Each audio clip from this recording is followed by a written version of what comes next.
Assalamualaikum warahmatullahi wabarakatuh. Sampurasun wargi Jawa Barat. Kembali bersama saya Ridwan Kamil, Gubernur Jawa Barat.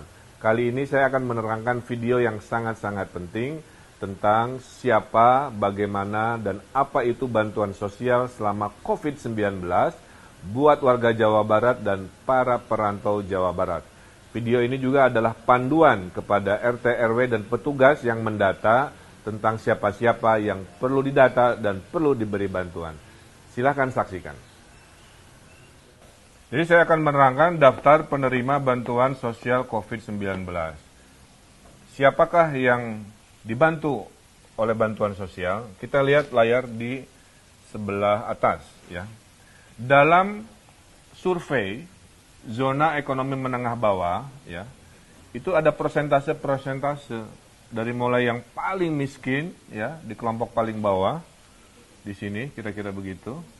Kemudian selama ini pemerintah membantu mereka-mereka yang miskin dengan namanya kartu PKH dan sembako. Itu berada kurang lebih di 25%, ya, ekonomi paling bawah, kira-kira di sini. Itu dibantu rutin oleh APBN. Nah, di atas garis kemiskinan ini, tiba-tiba ada penyakit namanya COVID, oke? Nah, gara-gara si COVID ini, ada kelompok dari 25-40%, tadinya hidupnya normal. Tidak usah minta bantuan, walaupun hidupnya pas-pasan. Tapi gara-gara COVID, mereka tidak berpenghasilan, mereka pendapatannya hilang, nah maka mereka punya potensi menjadi kelompok yang jatuh miskin, kira-kira begitu. Nah, kelompok dari 25-40% inilah yang dibantu oleh 1 APBN, 2 oleh APBD provinsi, dan 3 oleh APBD kota kabupaten.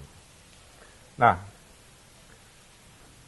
bantuan dari pemerintah jumlahnya sangat banyak. Alhamdulillah. Ada 9. 1, 2, 3, 4, 5, 6, 7, 8, 9.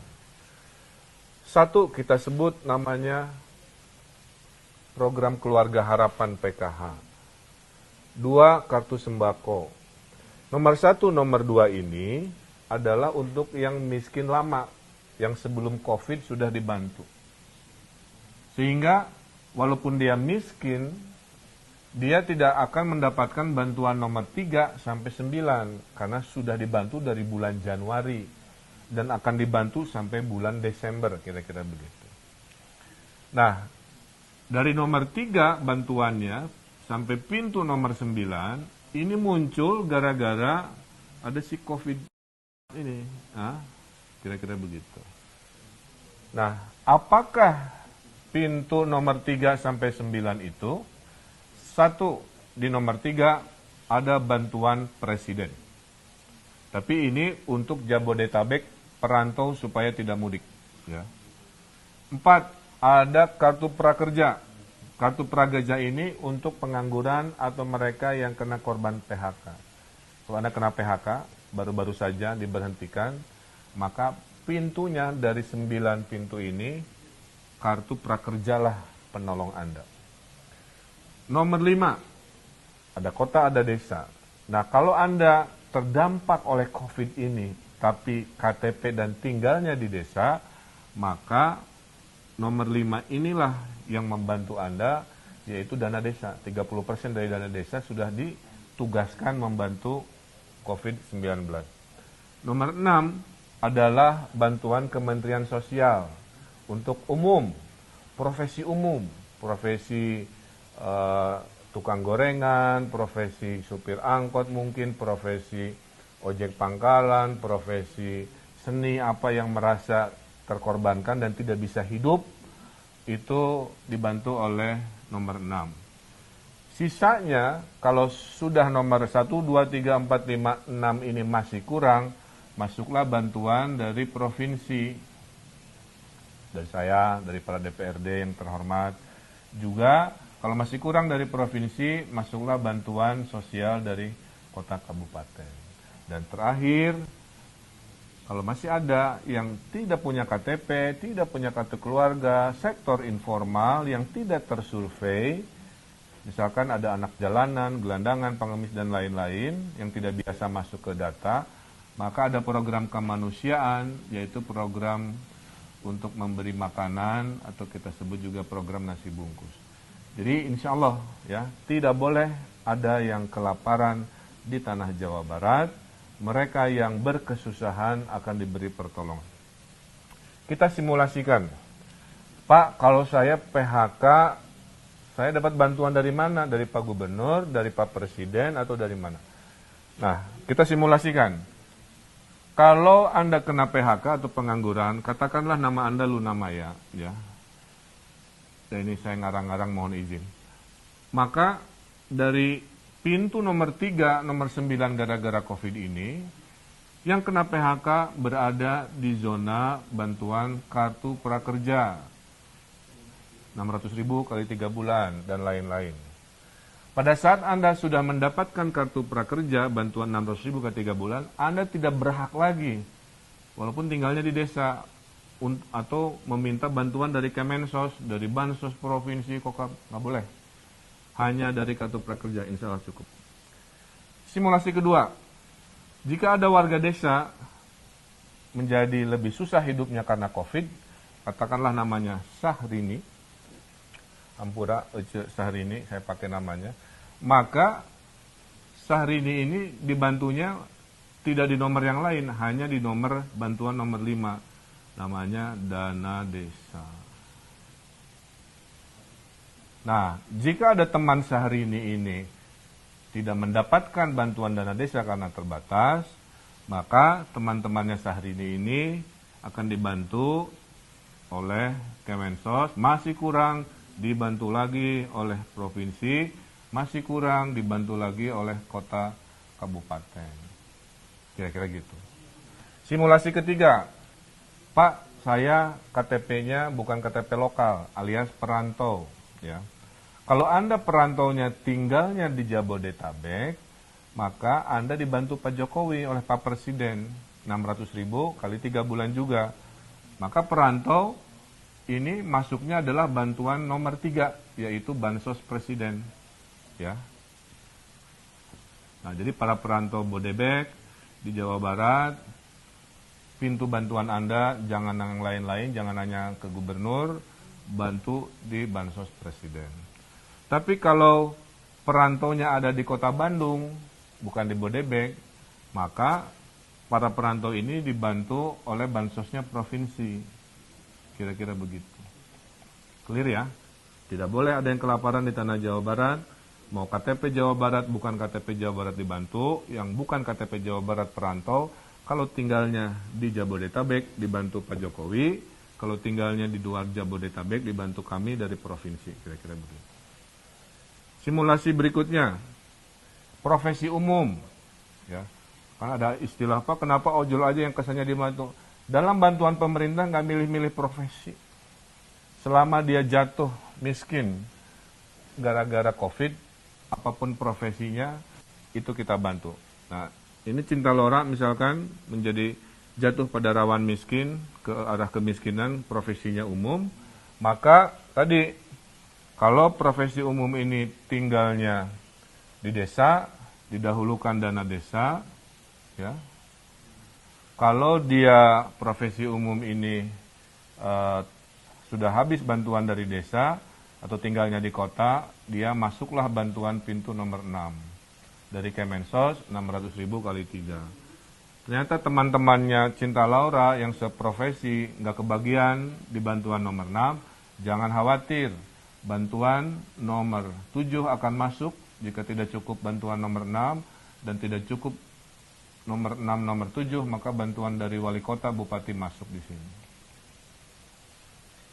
Terakhir, jika Anda tidak masuk zona formal yang bisa disurvei, baik perantau atau KTP lokal, katakanlah anak jalanan, saya simulasikan, di sini namanya Lucinta Luna, katakanlah Lucinta Luna ini anak jalanan, maka memang dia tidak bisa mendapatkan karena tidak punya alamat dan nama ber-KTP yang jelas, maka dibantunya ada di zona yang namanya program bantuan makanan.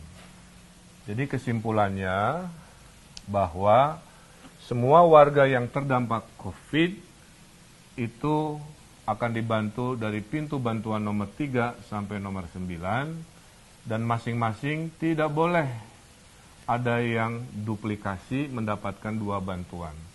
Tugas RW, tugas RT, tugas kepala daerah tingkat 2 membuat daftar berapa ribu yang kelompok 1, berapa ribu yang kelompok 2, berapa ribu kelompok 3, 4, 5, 6, 7, 8, 9. Nah inilah mudah-mudahan tidak bingung lagi bahwa pintu pertolongan ada 9, tugas pemerintah daerah dan wilayah mengatur siapa-siapa yang berada di kelompok itu. Dan kalau semua ikhtiar ini dari 1, 2, 3, 4, 5, 6, 7, 8, 9 masih ada yang merasa terlewat oleh sistem, nah Jawa Barat paling siap, Anda tinggal lapor di aplikasi Pikobar, tolong di-download di Play Store. Okay. Aplikasi Pikobar, P-I-K-O-B-A-R, Pusat Informasi Koordinasi COVID Jawa Barat. Nanti di dalam aplikasi Pikobar ada fitur namanya aduan. Adukan di sana, Pak, saya curhat, saya kelewat, saya nggak masuk pintu nomor 1 sampai 9, tolong Pak. Nah, masukkan ke aduan sini nanti diproses. Kami sudah siapkan anggarannya kepada mereka yang mungkin terlewat oleh sistem ini. Jadi semua insya Allah sudah siap buat warga Jawa Barat. Hatunun. Terakhir dari saya, sedikit nasihat.